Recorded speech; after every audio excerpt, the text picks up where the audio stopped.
Welcome everybody to Guy Aitchison's Reinventing the Tattoo community, where tattoo artists, collectors, apprentices, and the curious are all encouraged to join these live streams, to get together in person, or check out all the replays. And I am hearing myself in the background, but if you're in the chat room, let us know how this is working for you, and if you hear any echo, I can fix that.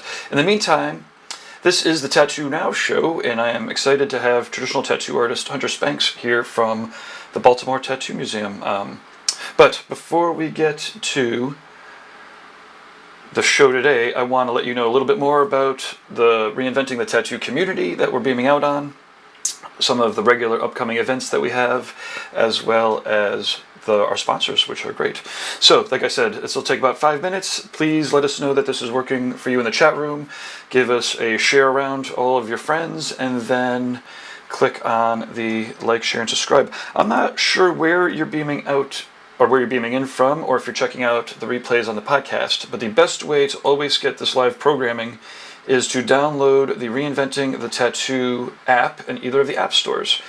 Or go straight to community.reinventingthetattoo.com. But in the app stores, you search for Reinventing the Tattoo, give it a download, and it has our updated schedule as well as all of the replays. Now we've got interviews like this that we have coming up. We've got discussion panels.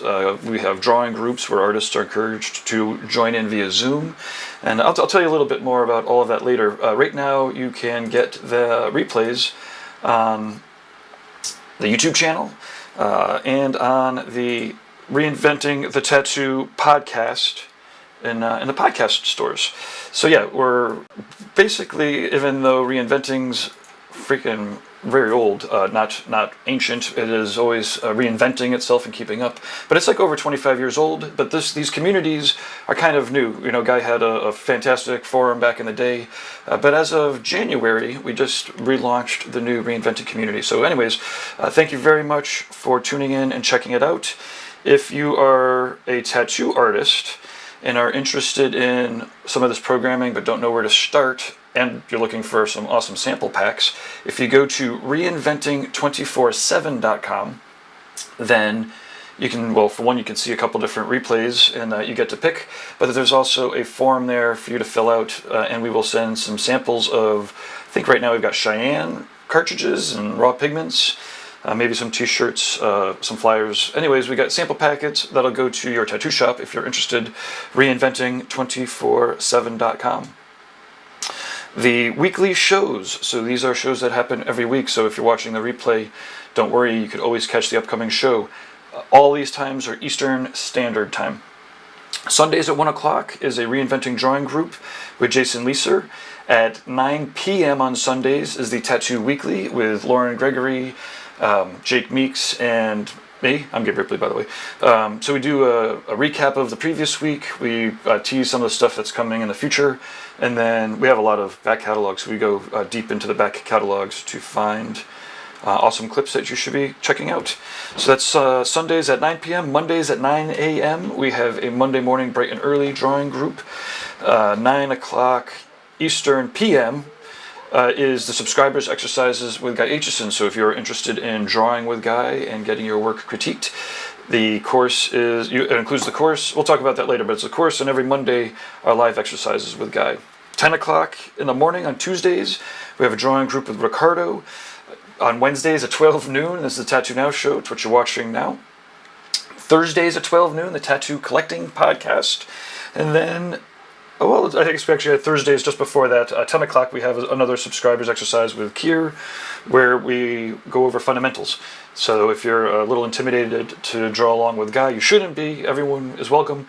But there's a couple other spots for you to join in. Some special, let's see, the next TattooNOW interview is going to be with Fawn Baker from Red Tree and True Tubes. That's coming up, not next Wednesday, but 2 Wednesdays. Next Wednesday, I'm dropping my daughter off at college, holy shit.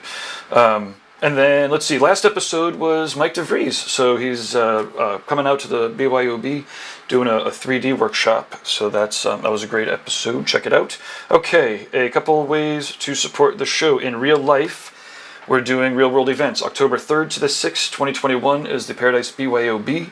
You're encouraged to beam in. You can show up in person. It is a ski resort, so there's lots of fresh air. Condos have porches and whatnot. I'm going to show a whole little video about that, so I don't need to plug it too hard. Presuming that the pandemic allows, we'll be heading over to Brussels, November 12th to the 14th, to the Brussels Tattoo Convention. That's Nick Baxter, Ivana, and I will be doing seminars. Whole crew of Reinventing people will be heading over to do paint jams and all that. Let's see, next year, February 5th and the 6th, Reinventing the Tattoo Live from Red Shree / Tattoo Trubes Compound in Columbus, Ohio. It's a pretty sick spot. Really excited to have Derb set up an art jams and stuff for the public. Or we're going to set it up, or we're co-producing it with them. Set it up for the public on Saturday, and then Sunday will be for professionals with seminars and critiques and all of that jazz. May 20th to the 22nd is Hell City, Columbus. July 8th to the 10th is the Rock River Tattoo Art Expo outside of Chicago. TattooArtExpo.com. Guy will be leading up a Reinventing track there. We've got a really nice lecture hall there. July 29th to the 31st. These are all 2022. These are next year. Rubber City Tattoo Invitational, Akron, Ohio, with Tony Urbanek. He's been doing our machine builder interviews and has got a build your own machine seminar there. I think it's reinventingthetattoo.com/build a tattoo machine. Anyways, and then October 20th to the 23rd is the Paradise Tattoo Gathering full-on tattoo show coming up next year. Now, let me hammer through our sponsors real quick. Actually, you know what? I'm going to look to see that this is working. We are going out on the Facebooks. We are going out on the YouTubes. Let's see, the first 15 minutes of these are always brutal. Yeah, tell me about it. You have to talk them through. Okay, so yeah, looks like this is all working perfect. Our sponsors include Inkjet Stencils, where you can do your prep work on your computer or your iPad and then print out the stencils straight from the printer. Let's see, we've got WorldTattooEvents.com. They are the most comprehensive website for tattoo conventions, and as you can imagine right now they're going crazy because conventions are changing their dates and everything all the time. WorldTattooEvents.com. RawPigments.co is an acrylic-free set of pigments. They're getting all of their the raw pigments. Are all getting that shit straight from the source of the raw pigments. They don't add anything into it. That inks don't dry out in the cups. Check out RawPigments.co. Let's see, DLize Pro in the United States, otherwise known as Dermalize worldwide. Thank you, international copyright laws and whatnot. Check out DLize Pro. It's a healing wrap designed to heal wounds. So if you're using saran wrap, you might consider it, because saran wrap's designed to not breathe, whereas some of these other materials are, including Dermalize. I definitely use it the way that the videos instruct, but I like it. It's my preferred way of healing. Let's see, TattooNOW, that's me. I'm a computer geek. I do websites, search engine optimization, and business consulting, all sorts of stuff for tattoo artists and tattoo studios. And I am actually accepting new clients. I've got chunks of 10 hours up for people. And let's see, last but certainly not least, in fact, probably first, for Reinventing the Tattoo, this is his vision, GuyAitchison.com. Check out his artwork. His tattoos are incredible. His books are pretty much closed, but you can buy paintings, you can get prints. He's got a double book, the Bioencyclopedia. It's massive. Anyways, GuyAitchison.com, check it out. And I think, we got through the introduction in less than 10 minutes. Please leave your positive reviews on all of the channels, because that helps us get the word out. And if you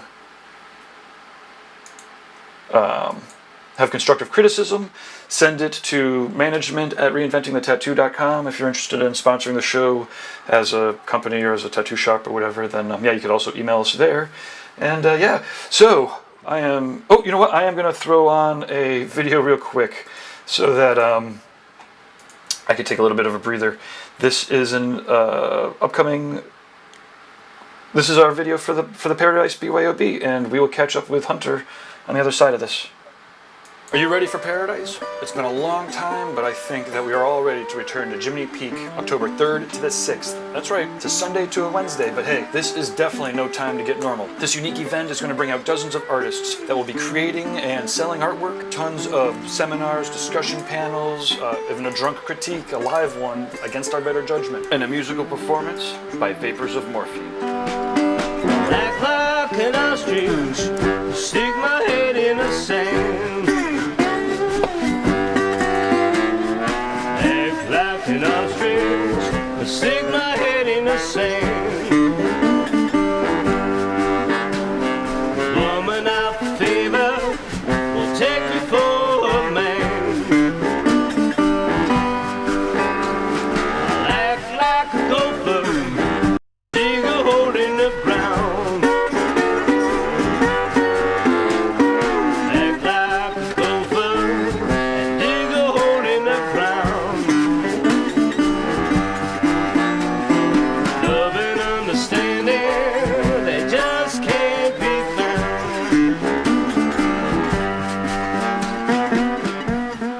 A lot has changed since the first Paradise, but the essence of these events stay the same. We are gathering for the inspiration, for the camaraderie amongst like minds, for the sharing, for the collaboration. Please join us, create some art, share some inspiration in nature, free of distractions, free of the scene, free of drama. Just an art tattoo paradise. Act like a possum hanging from a tree.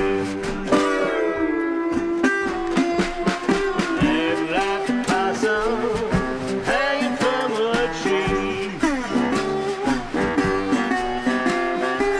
Whole damn world got the best of me.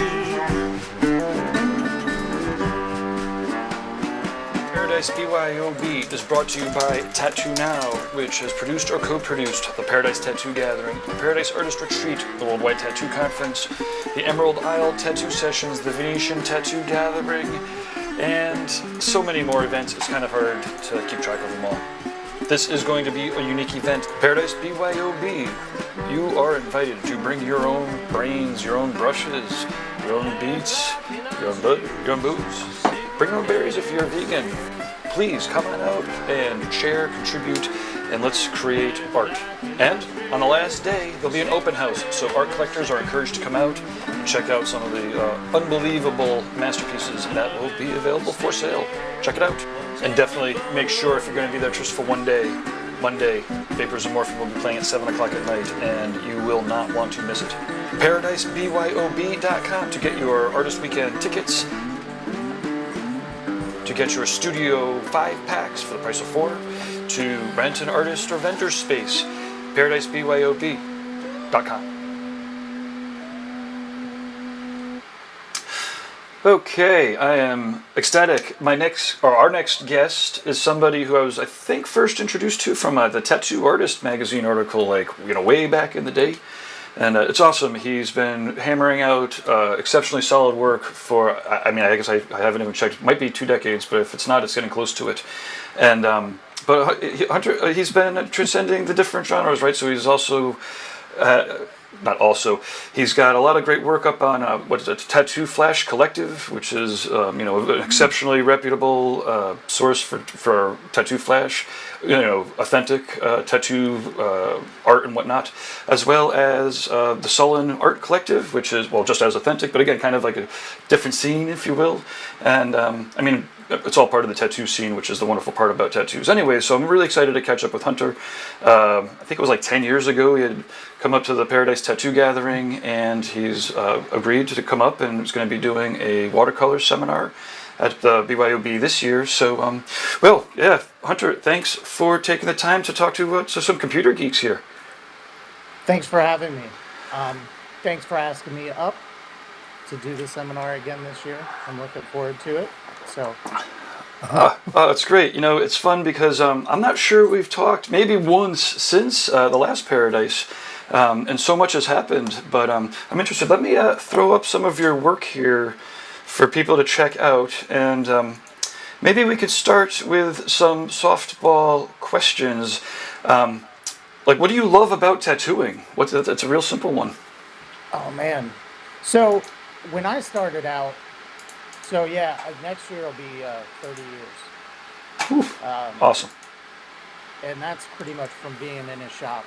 There was a few years prior to where this guy Dave Williams, who was the brother of a sister that I went to school with, he had some tattoos from Bill Clayton down in Fayetteville, North Carolina, and he had a friend who had a catalog, and I got introduced to, what few tattoo magazines were about at that time, and a lot of the work in there I didn't think was all that great. It wasn't bad. I wasn't doing it, but it kind of just got me thinking that if this stuff's in a magazine, maybe I could do it for a living. And really, I mean, I started taking art classes in middle school. I was lucky enough to have the same art teacher all through high school who really pushed me. And I wanted to be an artist.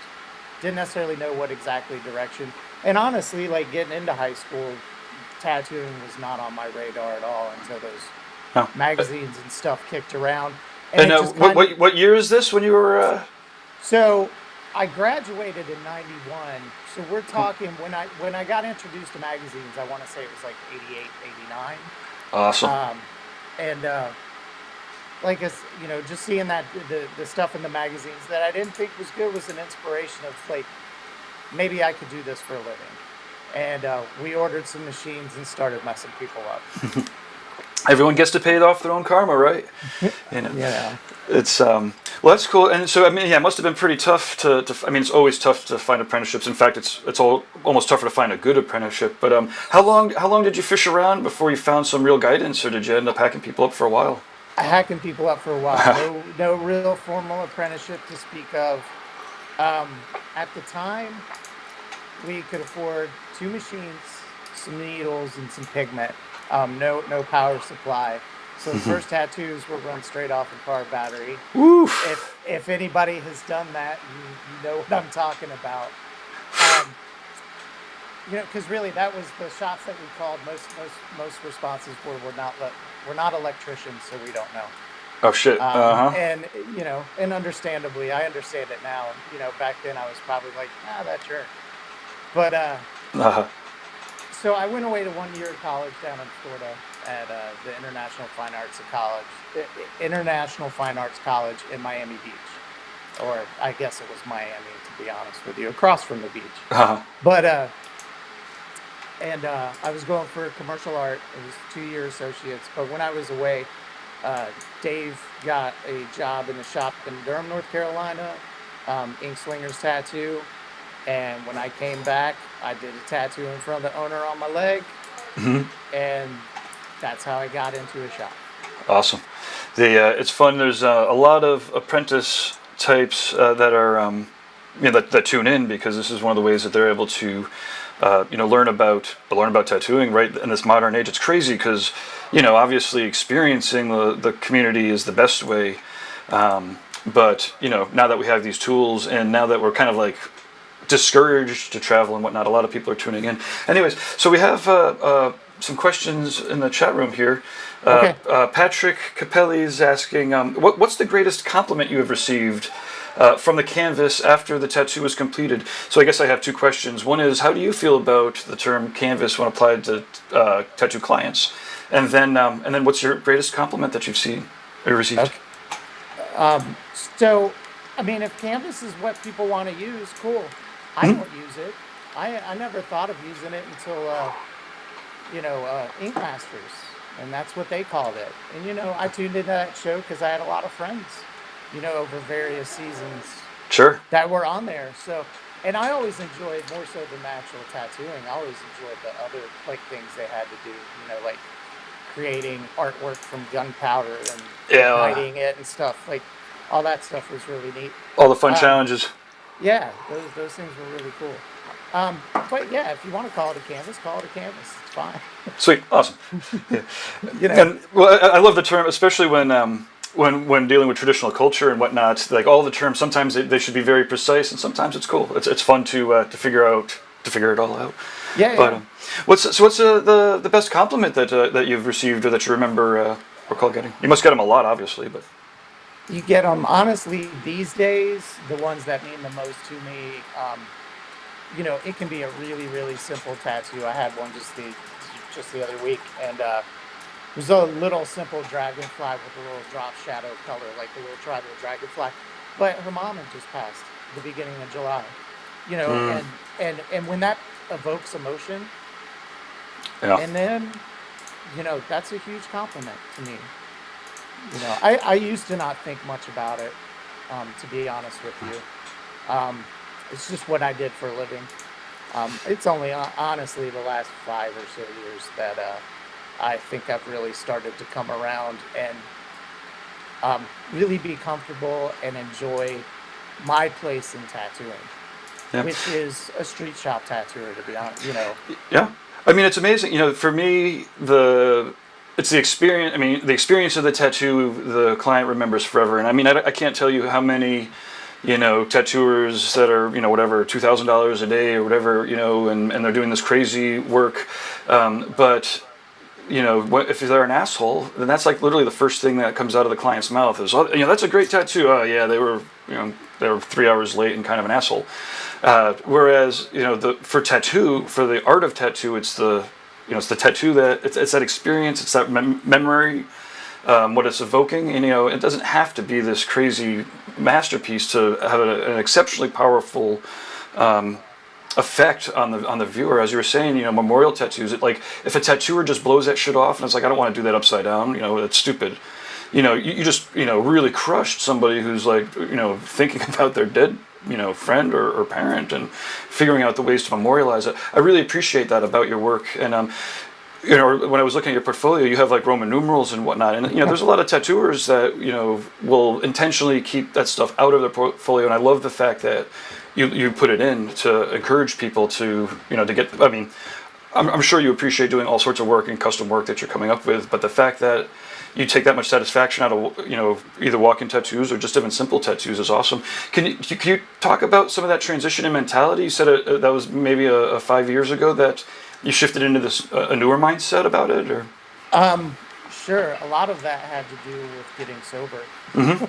Sure. and and continually working on myself and my approach with people, how I view myself, how I treat myself, not even just what I put into my body, because I don't eat necessarily all that healthy or anything. I try, but um, you know, towards the end, and honestly, probably through a lot of all my years of drinking or whatnot, um, I guess in my head, I felt like I was giving back, but to me, it was a mentality of this is what I do for a living. I do a good job at it, so if I'm a jerk, whatever.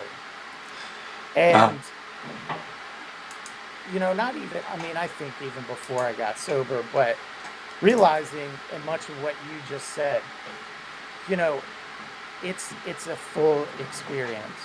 People want to have a good time. They don't want to sit next to somebody for 15 minutes, much less a few hours. If that person's an asshole, mm-hmm. and through these last 5 years, and like continuing to kind of take a look at my daily actions, I try to be a lot more aware of what I say to people and how I treat people. Because before, I mean, to be straight up, I just didn't give a shit. Sure. There's a tendency or personality. There's a lot of self-depreciation sometimes. I kind of suck as a tattooer. Or why would you trust me? But in tattooing, the client, like every little bit of doubt that you might put into the client's head is going to fester. It's their idea seeds, right? You're casting magic Sure. spells. So if you cast doubt into their heads, then it's gonna grow. And now, I suppose the fun for some of the old tattooers is like, I'm gonna cast all those seeds of doubt and then fucking kill them with a quality of tattoo and blow them away. But like, if you're not that great, like if you're like almost that great, like all of a sudden you just like completely put all these seeds of doubt into your client's head. All they're doing is looking at the line that you fucked up, even though the rest of it might look spectacular. Maybe that was, it's irrelevant to the actual piece, but because the tattooer said it, all of a sudden it tinges that experience. Yeah. It can. I do sometimes find a little self-deprecating humor to be fun. Sure. Of course. I Um, mean, it's all about the but line and. But I think also too that's a little bit probably more for my own sake. I don't want to like get too far ahead of myself. I mean, it's a tattoo. Like you've only got that one chance to do it, and I think it's okay to be like, there's always that chance for it not to be perfect. Yeah. You know? Well, it can't be perfect, So- right? I mean, that's the. I mean, one of the beauties of it for me feels like is, because you're tattooing inside of somebody, on somebody, there's a desire or a responsibility to try to do it as perfect as you possibly can. Sure. But it's skin. It's not going to be perfect. It can't be perfect, and you're a human being. So, like, the tattooer's not perfect, the client's not perfect. It needs to be done like pretty much perfect the first time. So, there's this strive or desire to be perfect in a medium that is inherently imperfect. So it's just crazy. You'd almost have to be fucking out of your mind to be a tattooer. I think that a lot. I think a lot of years though too. Not to say I was too hard on myself because I'm still pretty hard on myself. I'm like, if it's a bigger piece and has something going to it, it's I like it. I look at the photos afterwards. I don't like it so much, and then I see that photo after 6 months and not looking at it, going, oh, I do a pretty decent tattoo. Sure. Absolutely. Like critique and self-critique and, again, you guys, everyone does such great work, but if you weren't critiquing it like that yourself, then you wouldn't be improving. Yeah, I guess I don't want to think too much of myself. And you said it. I mean, in the years that I've been doing it at this point, and what people achieve on skin blows my mind continuously. When people ask what type of stuff that I do, I just tell them I do tattoos that look like tattoos. Sure. If somebody wants, hyper black and gray, like realism, I'm not your guy. Sure. What did I say? I called you a real tattooer. I'm like, I spend all day long talking to tattooers, and a variety of traditional tattooers too. But that's what I want to say. I'm like, he's a real fucking tattooer. Not that anybody else isn't a real tattooer, but no. And in the teaser that you put up when you said that, because that's, I think for a lot of years too, not to say I struggled with, but the idea of wanting to develop, whether you want to call it style or whatnot, because I think I just, even in doing traditional artwork, I just mimic the old guys, people that I look up to, so I don't know if there's much of a style, but there was definitely a point that I came around to the idea that if I can do it, I'm more than happy to take the time to do it. So when you brought up Roman numerals, and they are pretty common, technically tricky to do. You're trying to get the thicks and thins with the small serifs and stuff, and usually people want them pretty small. It's really gratifying nailing something like that, because a lot of people can't. And not to say a lot of people can't, but when you're dealing with a larger piece that you're going to shade and color, I'm not saying, I honestly think, you should always pay attention and strive to do the cleanest line work you can. I always associate that with like building a house. The house should have a great frame. Sure. So, but if you are doing something like that, if that line's not the cleanest or whatnot, you have a lot of ways to disguise it in the end product. Absolutely. No, the precise nature of some of this traditional work, and like you were saying, the Roman numerals are like circles. It's amazing watching people who have gotten into tattooing, and in the last 10 years, it's been way easier, or even possible, to learn how to tattoo like in a very particular style. If you happen to be, in a time and place where there's a tattoo shop, where you could do that. But there are people that can't tattoo, Roman numerals, but they can do these, Sure. other crazy things. But to your point, the process is almost complete. It's not completely different, but it's different. And obviously you have to be way more precise, and it's way less forgiving. So let's see, what do we have here? Were you are you a massive tattoo convention fan? Like, so, pre-COVID, were you a traveler? Did you stick there in Baltimore? I'm trying to think, is like to give you a kind of accurate timeline. So when I moved up here from North Carolina in 2006, um, from '06 to, I want to say around 2011, it might have been 2012, I was on the road pretty regularly. I want to say about the last time, I came up and did the seminar up there, that was kind of winding down me being on the road a whole lot. I enjoy conventions, but I enjoy smaller conventions. Um, right, my schedule, and sadly, it's continually being put off because of the current situations. But generally, Rochester, Yeah. put on by Jet from Love Hate, Yep. is really the only one I've done in the last 5 years or so, and I've done it every year except for one, I think. And it kind of has that feel. If anybody listening went to well, actually, where Richmond has moved back Yeah. to the hotel. So they use all the ballrooms now at the Richmond show, but it's definitely a bit smaller setting. Um, the biggest ones I've done, I was fortunate enough to do London from '06 to Awesome. 2011, which is a pretty mind-blowing experience. Yeah. So many tattooers, all just literally top-notch. I got to do Milan a couple times. Awesome. So like, it makes you feel good when not even just that you're there, but when you're looking around, and it's, for me, not to be like, all these people are so much better than me, but that, wow, I have a spot alongside these people. It's pretty cool. Yeah, I mean, London is or was, one of the, if not the pinnacle of all of the different mountain ranges of tattooing coming together. Sure. And one of the things I loved, I mean, I wasn't privy to any drama or anything. It felt to me like everyone kind of was just so happy to be there. And Mickey has such a presence that everyone just left their shit fucking, at the door. Or they didn't get there if they had shit. And yeah. I don't recall, I met so many great people.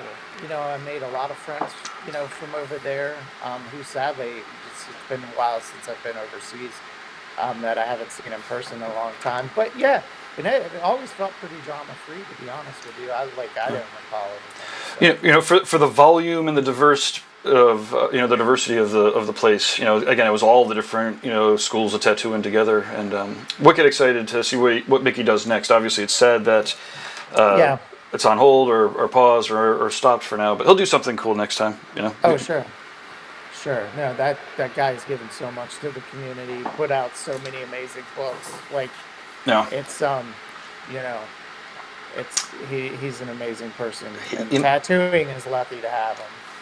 Absolutely. It would be silly not to mention that. I mean, I guess I'll put it up in the corner, but you can click on the link. Alex from World Tattoo Events did an amazing interview with him for the history of tattoo conventions. So there's a full podcast interview with him somewhere where he was talking about closing up the event for the time being. Sure. But cool. Let's see. How about this? We talked about it a little bit, but do you want to care to talk a little bit about your own journey as a tattoo collector? As obviously you're very well tattooed. I am. So starting out, excuse me. I just wanted to get tattooed. I mean, to be honest with you. So I did, starting out, I did quite, a good bit on myself. My lower inside left leg from the knee down is done by myself. Through through my 20s and probably through my mid-30s, I was taking a lot of my money and trying to restore the toy collection that I never got as a kid. So I wasn't really going out and paying for tattoos a whole lot, to be honest with you.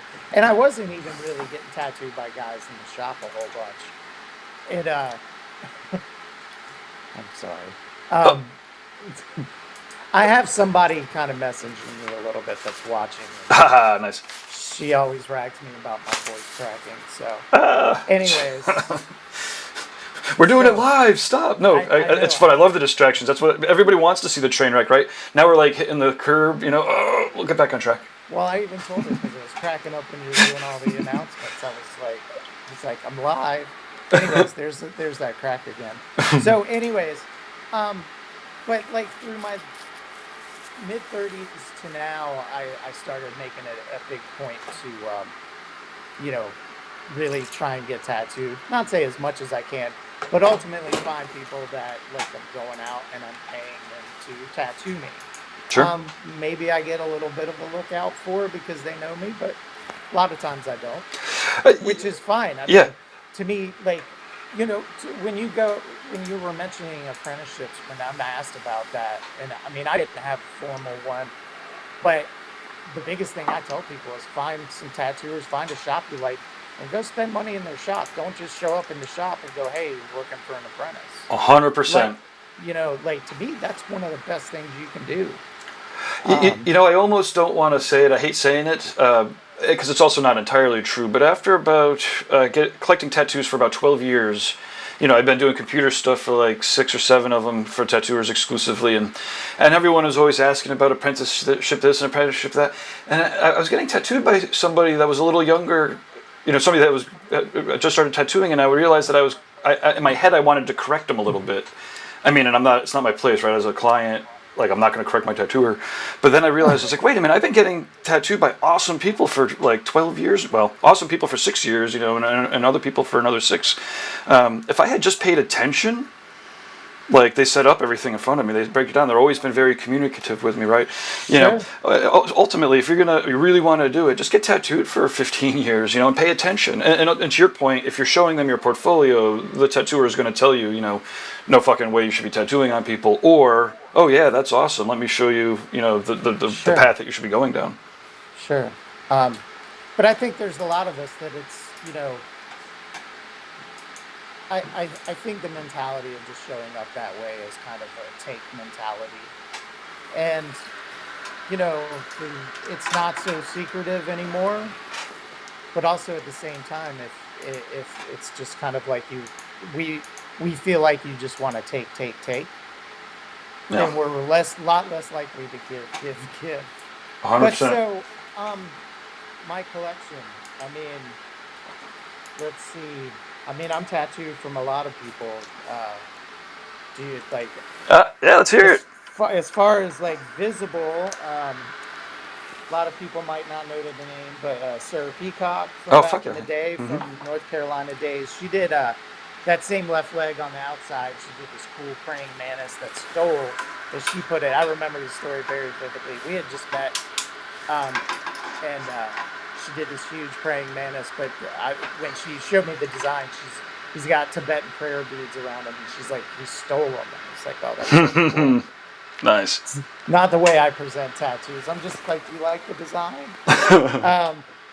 But so yeah, palms are done. One palm is Tony Handal. The other palm is Ooh, let's see. Show off to the camera. Ah. Yeah. So yeah, the Sacred Geometries, Thomas Hooper and Tony Handal did the skull. Left lower forearm is Eric Brooks from Classic Electric in Frederick. I do have one of those little prosperity frogs that was done by Horisachi when he was visiting Baltimore. That's my only Tabori tattoo. Awesome. Super cool experience. Did it? Well, let's hear about it. Most people aren't going to even have the experience or the opportunity. So it's like right here in the bend of this arm, so I got to watch really closely.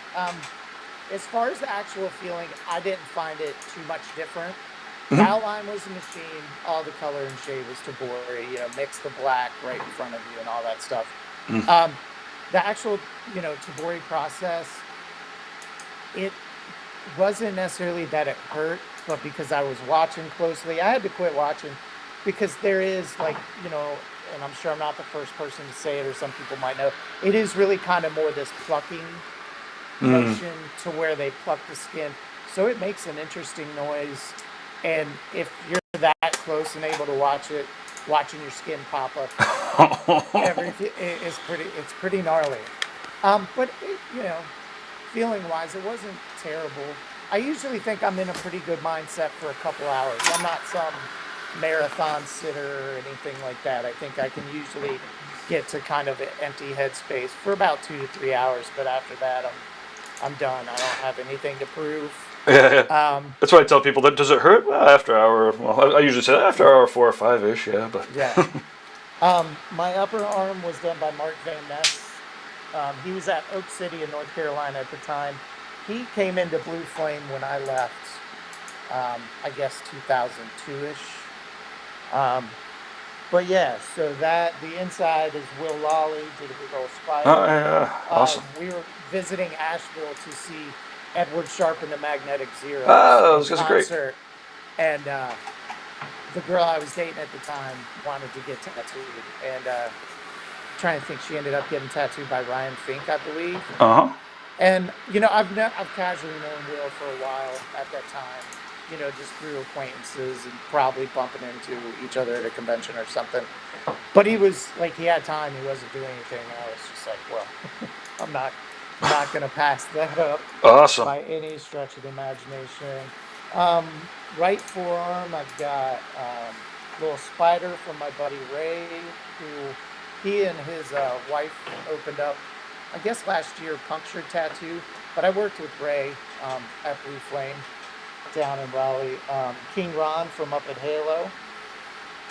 Tom Kenny.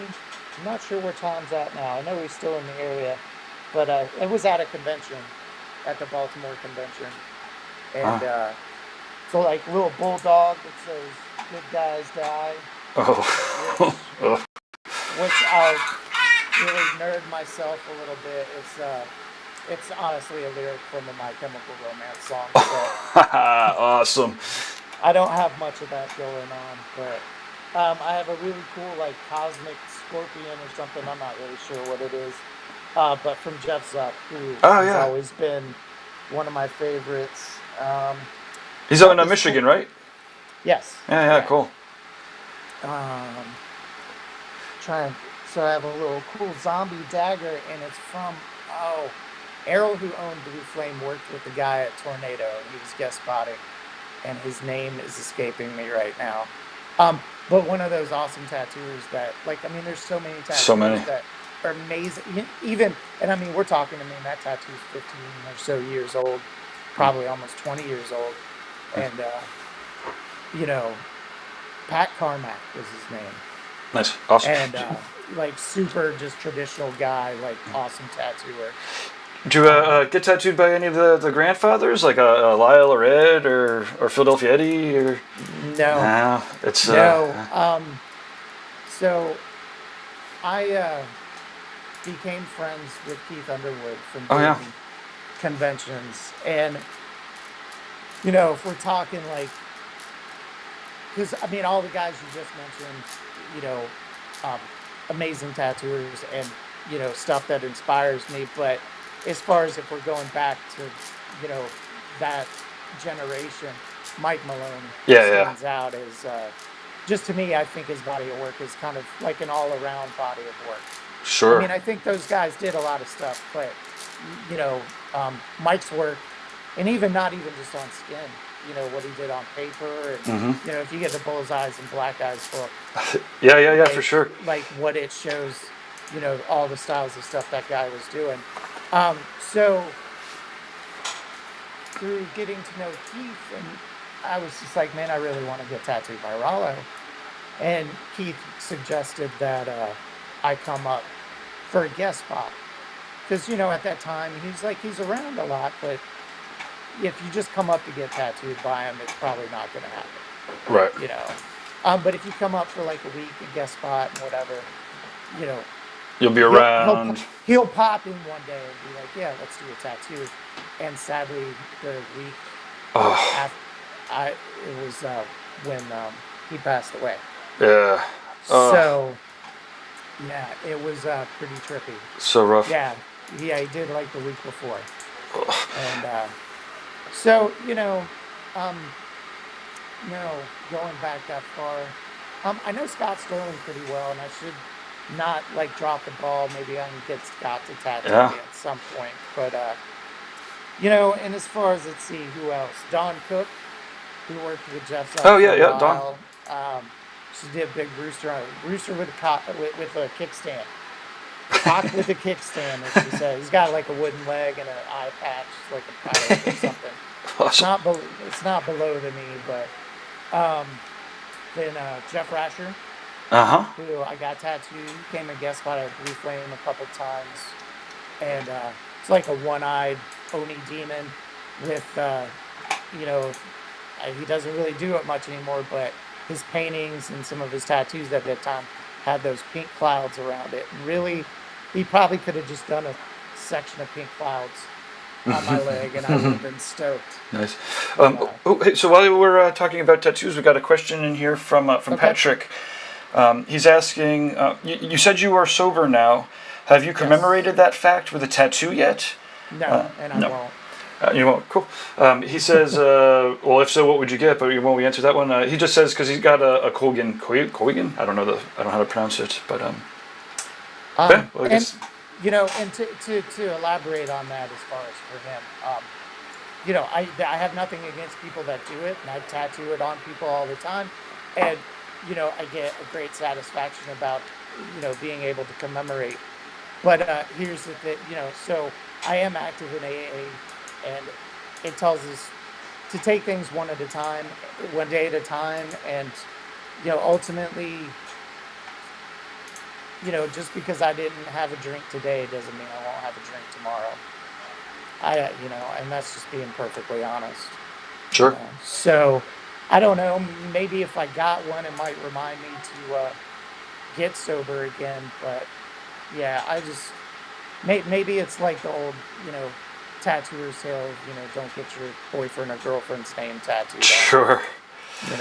It's... As soon as you do, there's like a little mental tick that's going off that's like, wait a minute, he or she's a stalker.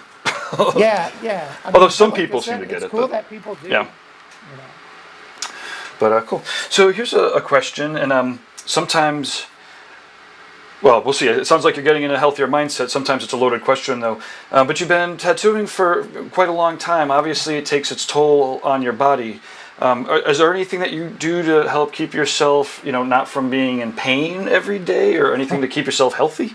So, well, I was doing physical therapy for a while. I've had this Okay. persistent, neck shoulder issue that all the imaging we've done shows everything's fine. So maybe it's more muscle related or whatnot.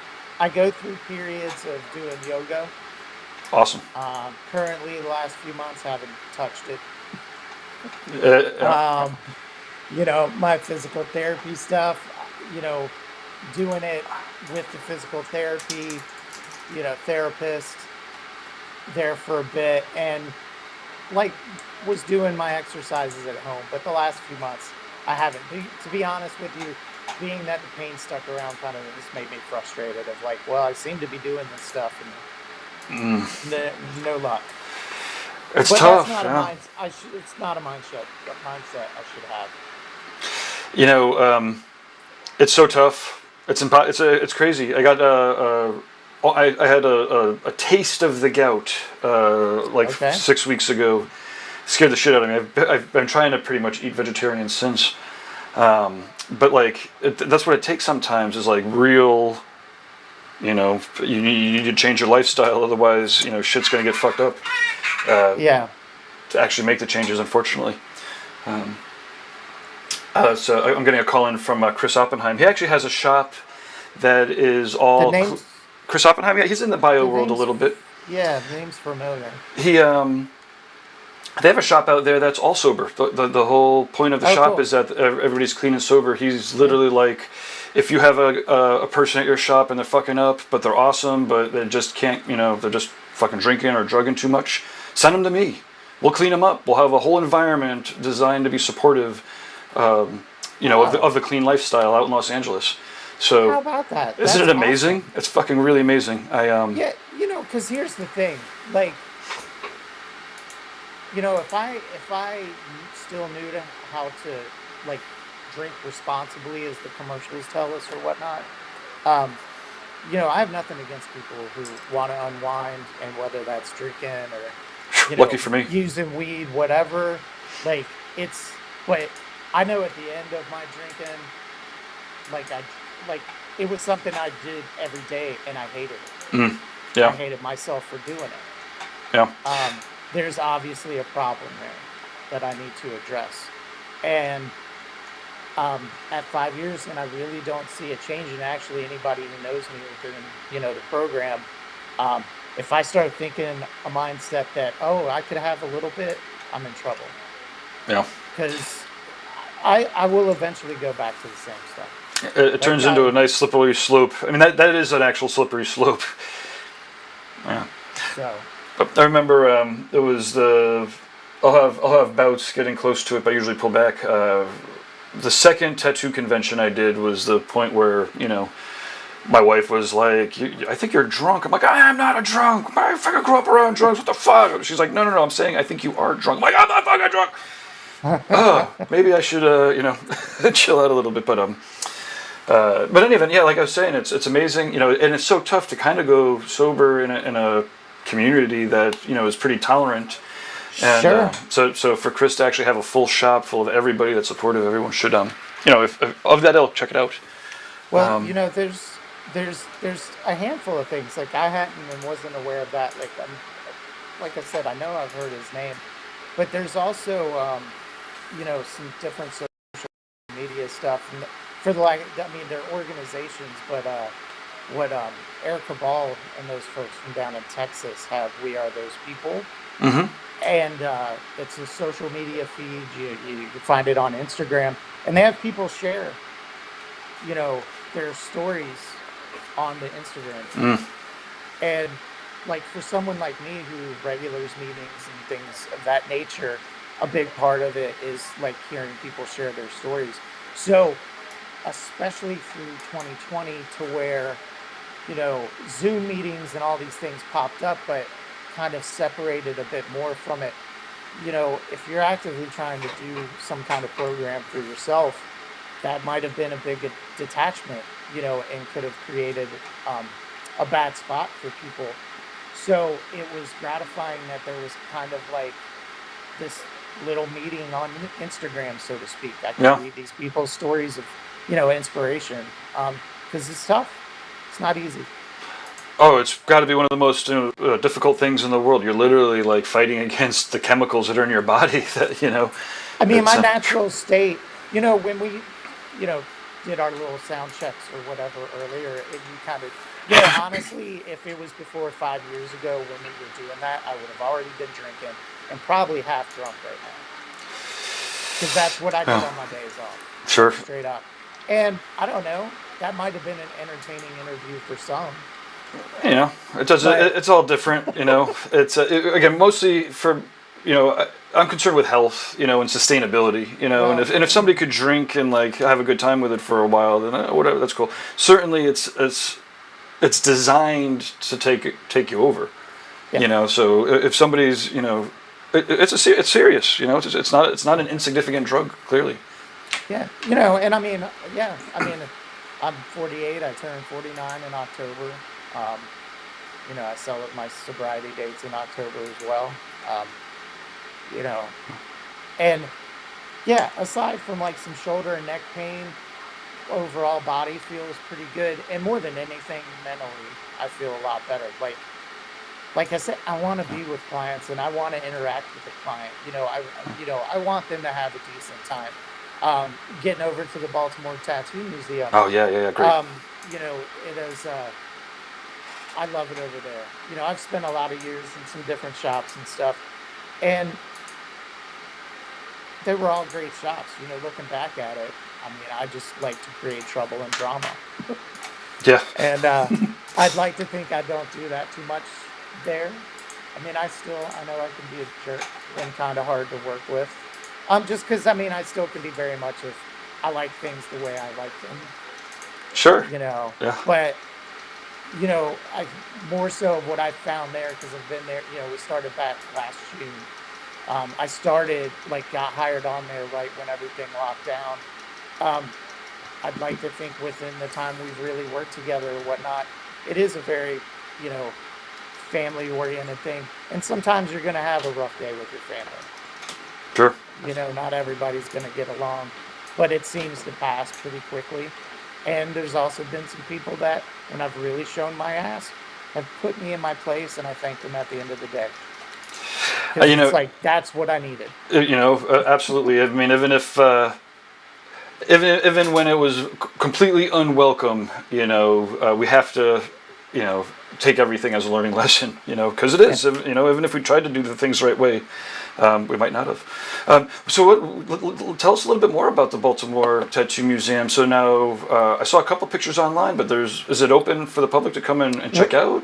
Yeah, now you can come in.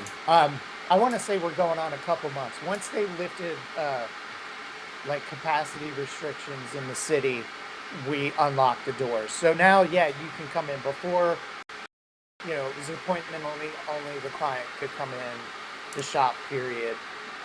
So yeah, they have a great collection, and honestly, more to come. Yeah. What are some of the pieces that people might travel here to go see? Or that I'm going to go travel to see. They have machines from tons of people. See, names are going to escape me, and honestly, I don't mean to put you on the spot. That's okay. I even work there, and I don't take enough time to walk around and look at it like I should. Old catalogs, little section on Greg Irons. Oh, awesome. Let's see. What's his name? Nightingale. It's the last name. Tried. Stony stuff. Stony St. Clair? Yes. Yeah. Yes. There's Zeiss machines. There's little Rollo section, and then too, there's everything from like when, Hot Wheels did their little 4 tattooed series. Oh, cool. They had 4 like little tribal designs on the side. Oh, awesome. Like the butterfly Barbie when Barbie did the Barbie. Is there a good internet there? Or? Decent internet, yeah. We'll have to, maybe we'll try to beam in at some point to do a little show off. Oh, if you want me to talk to those guys, sure we could possibly set something up. Oh, that'd be amazing. Actually, that reminds me that we were setting up a similar tour out at Carrie Barber's shop, Outer Limits. Cool. We were going to do a little bit of a tour of the shop, and then some of the traditional artists that were there were going to kind of, bring everybody through an exercise, drawing a rose or an eagle or some such. Mm-hmm. But it's fun. Obviously, having the opportunity to chat with people that are seeped into the history and sometimes on location at tattoo museums. Yeah. I mean, that's the stuff that I'd love to get as much of it as possible. Well, and then you don't get some third-hand, can't remember names comments of somebody who doesn't take advantage. This is all impromptu. It's horrible, man. I run tattoo conventions, and I was playing that video today, and I'm like, oh shit, I got to get Hunter into the video. It's like almost impossible to include like everybody all the time. Sure. But I'm going to show off a couple more tattoos. This is one of my favorites, or maybe not obviously, but maybe simplistically. I'm simple. I'm like, oh, he does the bio too. I really appreciate. One of the things about a real traditional tattooer or a real tattooer, right, is that you do what comes in through the door, right? And your era feels like when you were coming in, like you had. I'm sure you had guys flash and Aaron's flash on the walls. So like. Huge influences, and still to this day. I mean, there was a point to where I wanted to be Guy Aitchison. Like I know one year at Richmond he did a seminar, got a critique directly from him. Oh, awesome! And if I remember correctly, and a lot of people might be like, "Well, that sounds insulting," was just like, it'd be something I would like to rework. And I took it as a huge compliment. Because it's like it meant some of the ideas I had going were kind of in the right place. Yeah, absolutely. I don't do any art, right? So I have the luxury of just being able to observe, lots of different types of artists.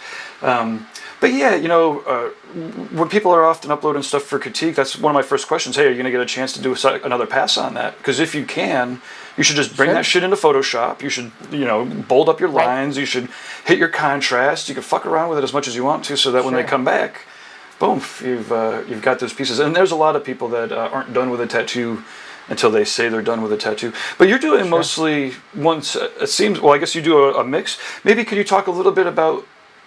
Sorry, let me rephrase.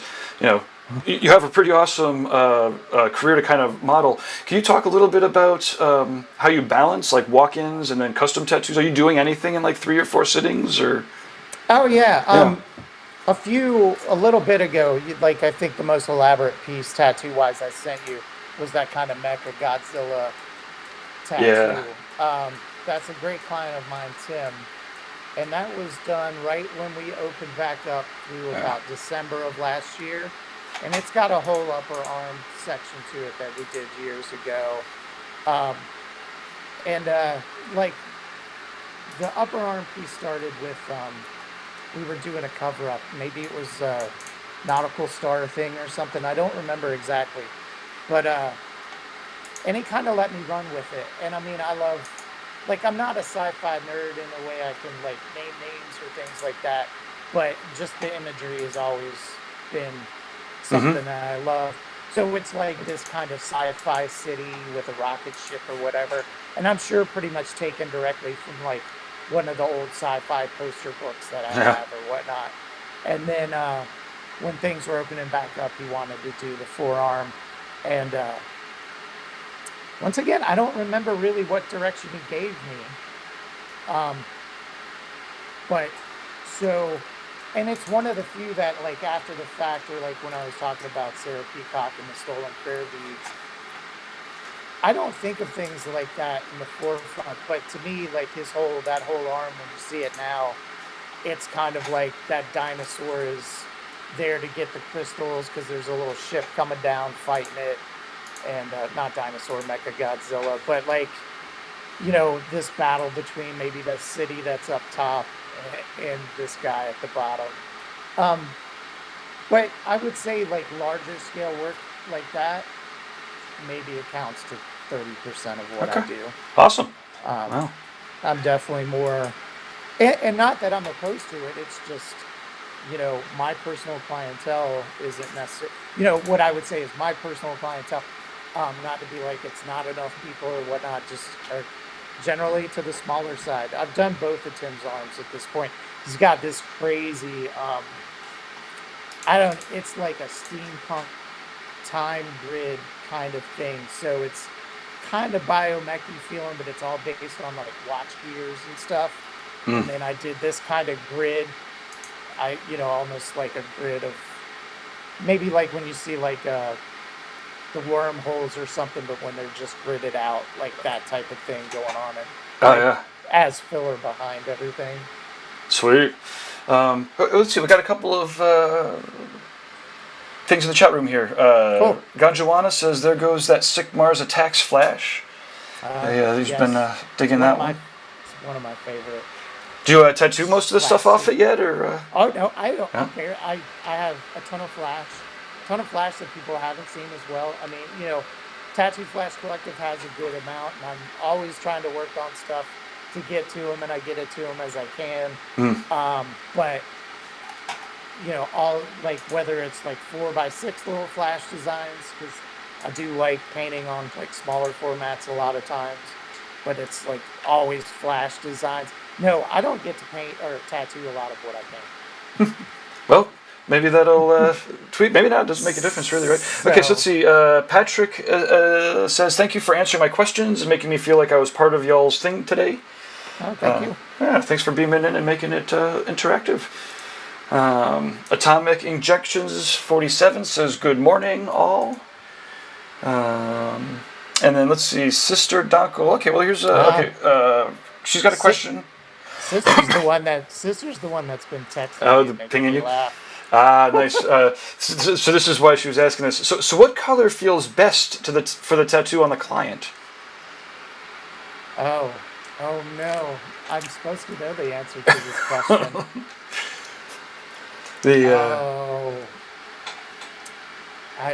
Sister, I'm sorry. Apparently, I'm not paying attention well enough. She's told me. Maybe she'll give us the answer. Ah, nice. Because she seems to think that certain colors feel better than others. I think white feels the best, right? Do you? Because they're always doing it at the end. I have a lot of people who say that always hurts the worst because it is the end. I'm being nice. Yeah. They're nice and raw. You're being. I'm being sarcastic. facetious. Yeah. Okay. But although that said, sometimes like with the bio guys, they use a little bit of the Bactine inside of the wash, or they're using some lidocaine stuff. I started using let's see, Vasecaine, rosewater. Rosewater is like newer to me. I think it's not as harsh as Vaseline is, and I definitely on lawn sessions, Bactine's always been a good one. But you know those things, the skin has to be open. Exactly. Well, that's what I was saying. So sometimes for the white, like, you know, it'll take the edge off. The Vaseline, the first time I had it used on me, Dave Fox used it on me. Oh. And yeah, awesome. And it's a little piece, but he was like, "Do you mind?" I was like, "No." Totally. I personally, because these things can vary from person to person. I've used it on people, Sure. and they were like, "I don't feel any difference." And I'm like, okay, Sure. but it was totally numb. I didn't feel a thing like after we did the outline. Now it did when it wore off later hurt like hell. Yeah. Like, I don't think I've ever had a tattoo feel as like raw Sure. after the fact. Yeah. But I think those things are great. I would prefer them before over anybody using anything preemptively. Yeah, no. It feels like if you do something preemptively, it changes the texture of the skin, or I don't know. It feels. As far as like tattooing on it, seems different. But also, like I've never used any of that stuff personally, but any observations, and those can like it seems like how long that can last for people varies as well. But it seems like as soon as that stuff wears off, it's done. And the person is. So I've seen that happen in like 45 minutes, you know, working on a huge piece. So I've found that like, you know, kind of once they get to that point, you know, like starting off fresh, nothing. And yeah, if you're working on a really large piece that, and sometimes it's beneficial, like maybe if you're out of town and really are trying to get a, you know, a large piece. 2 days in or something. You know, like once that skin's open, just something to take the edge off. So. Yeah, I mean, it's. I imagine that you would agree. I found that it's probably 80% mindset. You know, totally. And like I said, I mean, I've got my 2 to 3 hours, maybe 4 if you're lucky. If I'm feeling, and like that was like I think the longest in a long time I had sat, and that was like getting my back, ass, and thighs started. You know, it was, you know, 4 or so hours. Charlie Foose at Reed Street. Was doing that, and. Which is where I was at the before the museum. But yeah, and like I was really surprised that we were able to get that much of the outline done that day.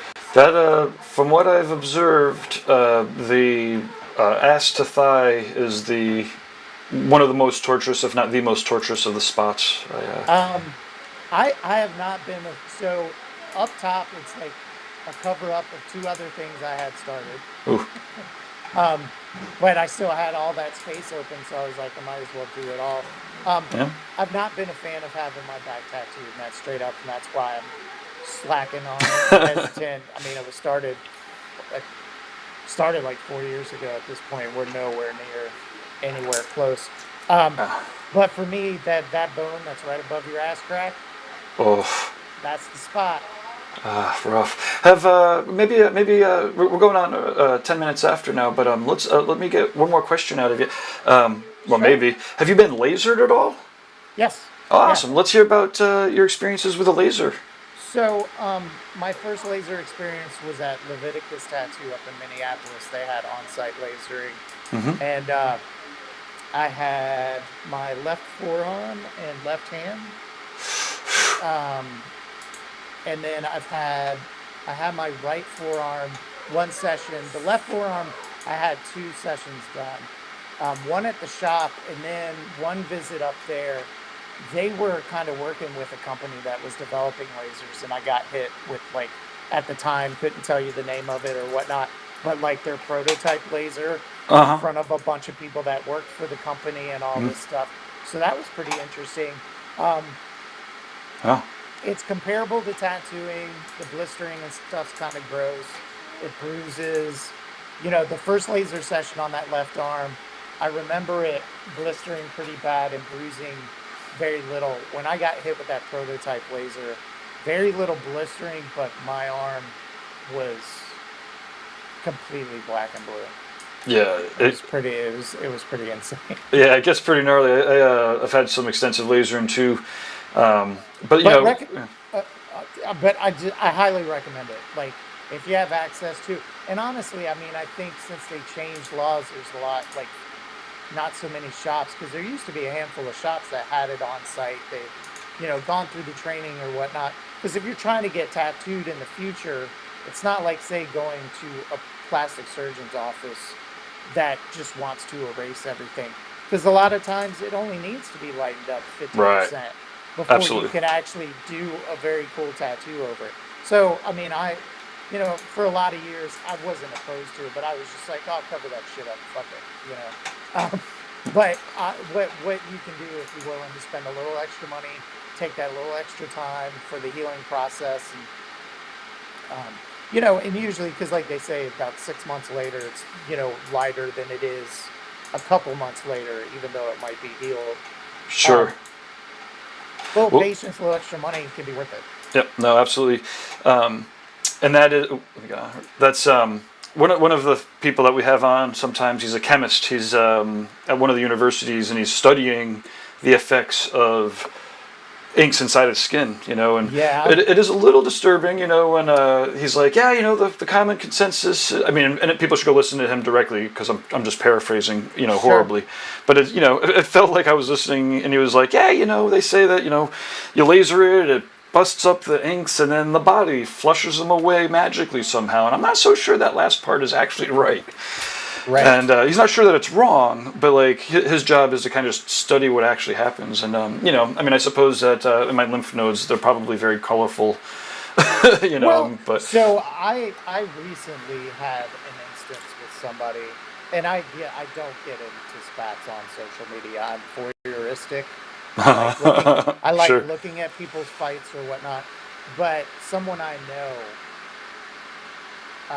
commented on the cover up that I'm working on currently, this big witch back piece, and we had laid in a bunch of like really bright purple on this particular session. And the comment was something to the effect of, I hope that person doesn't need an MRI because it's going to mess with the imaging. Oh, whatever. And well, here's the thing.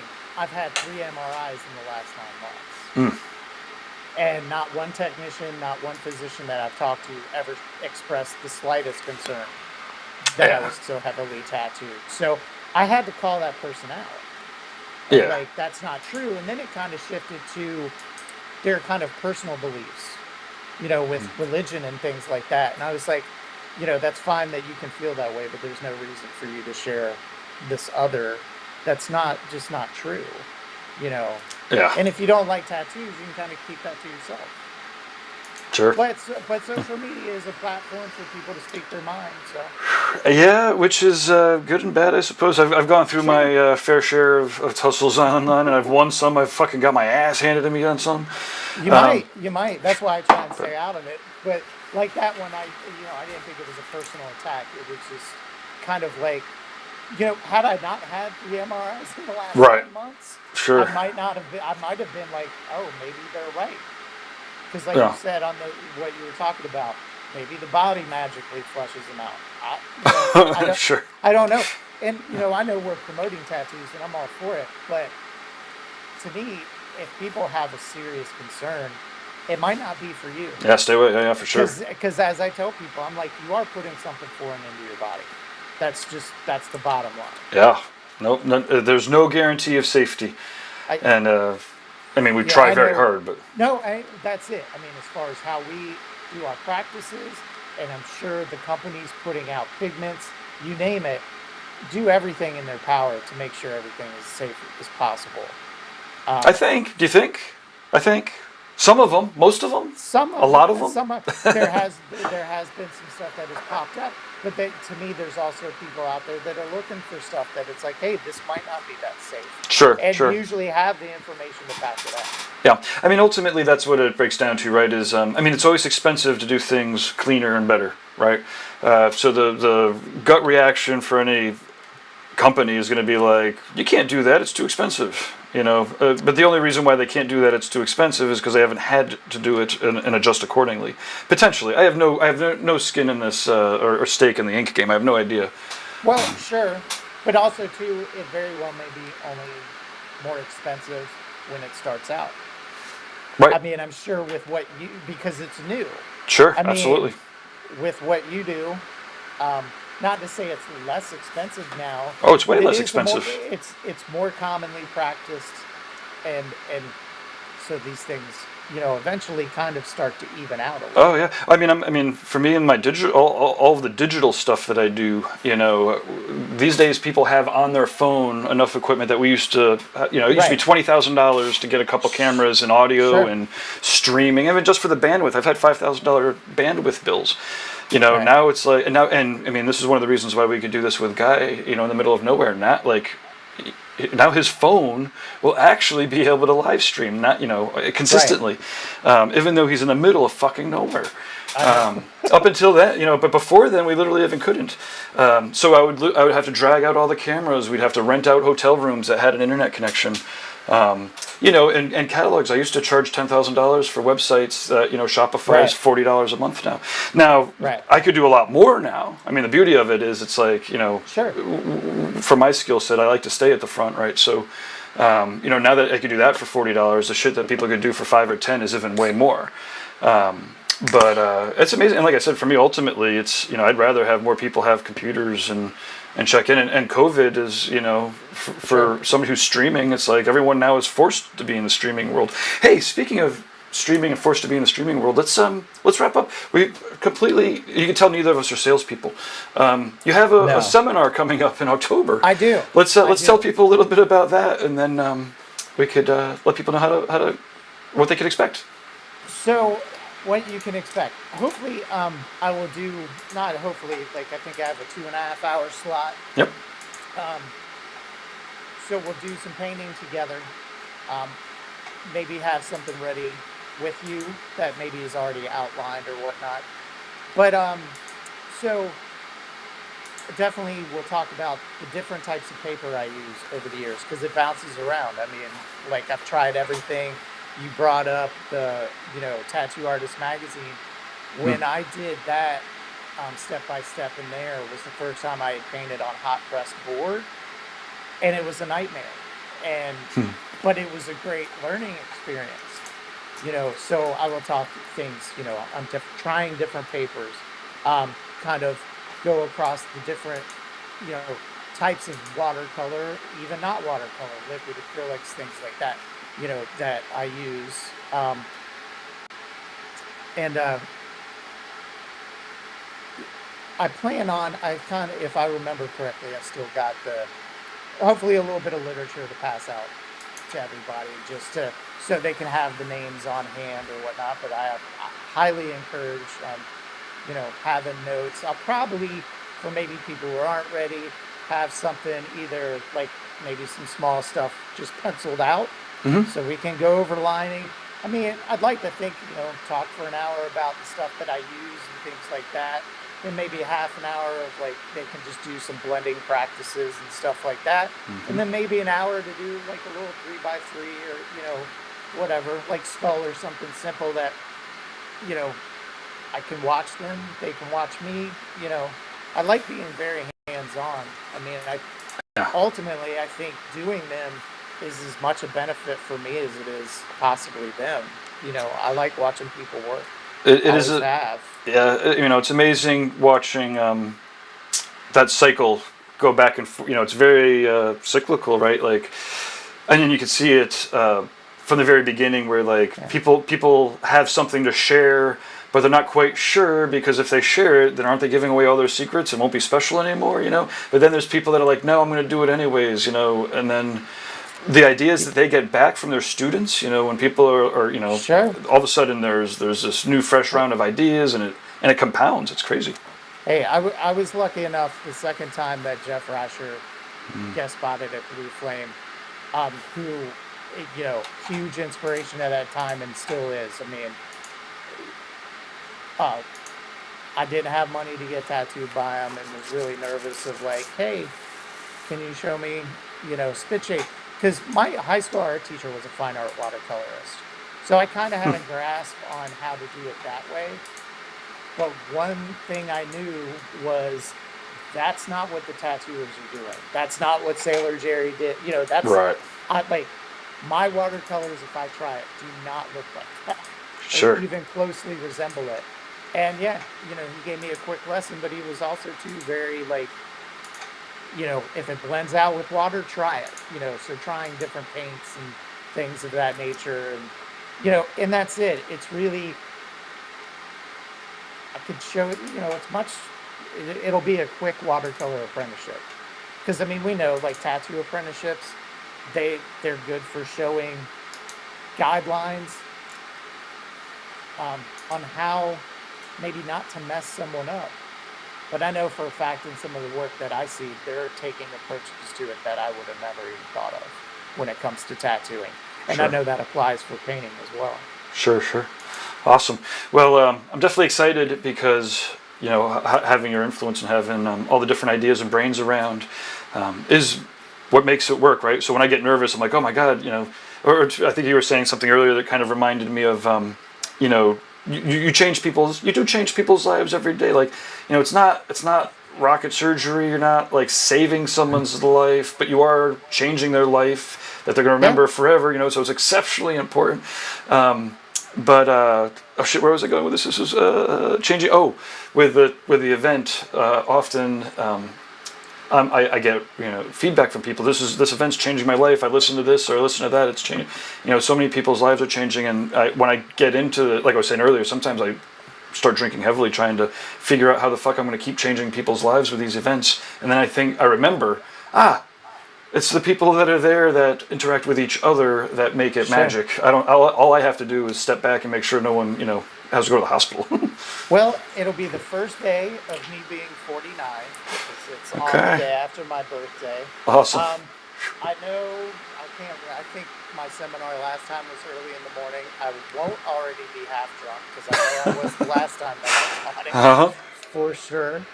So there's that. And if you show up, however you get there, because I think we're streaming it as well, right? Yep. Yeah. If you want to show up, however you show up, I'm pretty sure you'll leave with some ideas, maybe different directions if you already paint. If you don't paint at all, even better. Yeah. It's just the basics, and you can really run from there, like run with it from there. And it's just practice. I don't practice enough. I try and paint as much as I can. But and for me, I mean, if anything, you'll learn kind of a form of meditation. Because when people ask, I try to sit down and do that a little bit. But like, I know me sitting down and painting is as much a form of meditation as anything else. Awesome. I think that's an amazing spot to end it on. Not that I wanted to end it. It's so easy. This has been really easy. I appreciate the conversation, but let's let everybody know. I'm gonna highlight you, and if you want to do the whole look into the camera, give your full official name, and then the best ways for people to contact you. And okay. Yeah. Hi, Hunter R. Spanks, Hunter Spanks. Instagram is HR Spanks. Facebook is facebook.com/HR Spanks. And email is the best way to get in touch with me, in my opinion, just because I always get it on my phone. I'm not always on the social media stuff, or if it comes through as a request. So that is hrspanks@gmail.com. I tattoo at the Baltimore Tattoo Museum in Fells Point in Baltimore. You can always you can find me there Thursday through Sunday generally. You'll find me, if I'm not mistaken, it'll be October 5th is the day of the seminar, noon to 2:30. And that info's on there. I forget exactly what price point we put on there, but, Awesome. Well worth it. And then also the Tattoo Flash sites, selling any of the other stuff that you have for sale. I mean, TattooFlashCollective.com carries all my stuff. I do have a Squarespace store, and it's like hunter-spanks.squarespace.com or something. There's a link of it at the top of my Instagram, so that would be the easiest way to get to anything that I'm personally selling. But really, more than TattooFlashCollective.com. And if for some reason you're listening overseas, they do have a European website as well for all of the distribution over there. Myself, and really tons of great artists. There's a few sets up there that are collaborative sets, with me and other artists. So there's that, and then yeah, Solon just put out the new shirt, the HR Spanks Premium. I actually happen to have one right here with like an updated kind of Virgin Mary design, which is Awesome. what I did for him way back when. But yeah, you know, collaborating with those guys has always been awesome. I mean, they've treated me really well, so Fuck yeah. I Awesome. think that's it. Well, thanks again, and Thank you. it's always awkward to try to end these things because it's video. It's not like we're on the phone, but we will catch up in the near future. And next time, I got to get down there. Baltimore's not that far from where I am, so maybe when we do the tour, I'll bring down the cameras. Hey, there you go. That'll be fun. Yeah, I'll talk to those guys about it. We'll see if we can't get something going. Awesome. Well, thanks again, and we'll talk Thank you again, soon. Joe. Cheers. Take